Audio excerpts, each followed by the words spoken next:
क्या आपने कभी सोचा है कि हजारों साल पहले जब दुनिया घने जंगलों और आदिमानवों से भरी हुई थी, तब भारत की धरती पर ऐसा क्या हुआ था जिसकी गूंज आज भी वैज्ञानिकों को हैरान कर देती है? क्या सच में भारत में हजारों साल पहले कोई परमाणु विस्फोट हुआ था? क्या महाभारत में वर्णित ब्रह्मास्त्र असल में एक न्यूक्लियर वेपन था, या ये सब सिर्फ कल्पना है?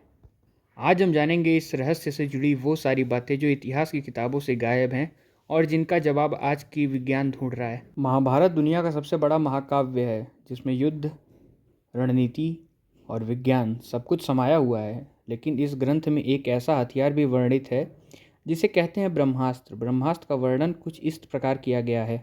आकाश चकाचौंध हो गया, तेज प्रकाश से आंखों बंद हो गई और गर्मी इतनी कि पानी सूख गया और पेड़ पौधे जल गए। क्या यह केवल कल्पना है या किसी एटॉमिक एक्सप्लोजन जैसा प्रतीत होता है?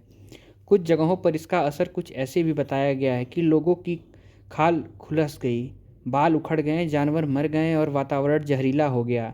क्या ये सब इत्तेफाक था या फिर ये सच में किसी परमाणु विस्फोट की तरफ इशारा करता है? अब चलिए चलते हैं सिंधु घाटी सभ्यता की ओर, जहाँ का नाम हम सबने स्कूल में सुना है, मोहनजोदाड़ो। लेकिन बहुत कम लोग जानते हैं कि 20वीं सदी में जब इसकी खुदाई हो रही थी तो कुछ अजीब बातें सामने आईं। यहाँ ऐसे कंकाल पाए गए थे जो एक साथ पड़े थे, मानो सबको एक ही झटके में मौत आ गई हो, और उनके पास पाए गए थे रेडिएशन लेवल सामान्य से बहुत ज़्यादा। हालांकि ये प्रमाण पक्के तौर पर वैज्ञानिक रूप से स्वीकृति नहीं हुआ, लेकिन कुछ रिसर्चर्स ने इसे एंशिएंट एक्सप्लोजन थ्योरी से जोड़ा। ब्रिटिश रिसर्चर्स डेविड ने 1979 में दावा किया कि यहाँ कोई 2000 साल पहले परमाणु विस्फोट हुआ था। उन्होंने कहा कि जमुन की एक परत पर ग्लेसिफिकेशन के निशान हैं, जो इंटेंस हीट से होता है, ठीक वैसे ही जैसे कि न्यूक्लियर ब्लास्ट के बाद होता है। लेकिन क्या ये वैज्ञानिक रूप से सिद्ध हो पाया, बल्कि या फिर नहीं? अब बात करते हैं फिर से ब्रह्मास्त्र की। क्या प्राचीन भारत के पास सच में एडवांस टेक्नोलॉजी थी? क्या ऋषि मुनियों के पास वो शक्तियाँ थीं जिसे आज का विज्ञान वेपन ऑफ मास डिस्ट्रक्शन कहता है? कुछ शास्त्रों में लिखा गया है कि हथियार केवल तभी चलाया जाता था जब कोई बहुत बड़ा संकट हो, और इससे चलाने के लिए मंत्र और तपस्या की आवश्यकता होती थी। क्या यह हथियार ऊर्जा आधारित था? क्या यह सिर्फ सिंबॉलिक था या फिर लिटरल? कुछ वैज्ञानिक मानते हैं कि शायद ये डिस्क्रिप्शन मेथोलॉजिकल है, यानी कि प्रतिकल्पना, लेकिन एंशिएंट एलियन थ्योरी और अल्टरनेटिव हिस्ट्री के समर्थन मानते हैं कि एडवांस टेक्नोलॉजी का संकेत है।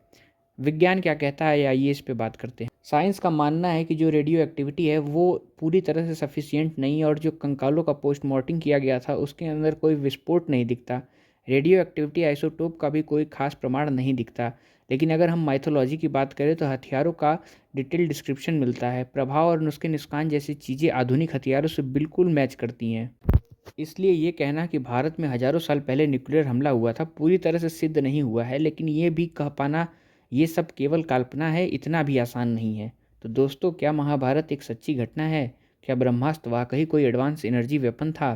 क्या मोहनजोदाड़ो में वाकई कोई एंशिएंट एटॉमिक ब्लास्ट हुआ था, या फिर ये सब हमारी संस्कृति का अद्भुत कल्पना है? विज्ञान अभी भी इन सवालों का उत्तर खोज रहा है, और जब तक वो जवाब नहीं देते, हमें दोनों पक्षों को समझना और सम्मान देना चाहिए। इस कहानी का सच क्या है वो शायद समय ही बताएगा। अगर आपको ये वीडियो दिलचस्प लगी हो तो ज़रूर शेयर करें, क्योंकि भारत का इतिहास सिर्फ किताबों में नहीं बल्कि हमारी चेतना और जिज्ञासा में छिपा है। और ऐसे ही रहस्य और जानने के लिए हमारे चैनल को सब्सक्राइब करें और बेल आइकन दबाएं। हम फिर मिलेंगे एक नई कहानी के साथ।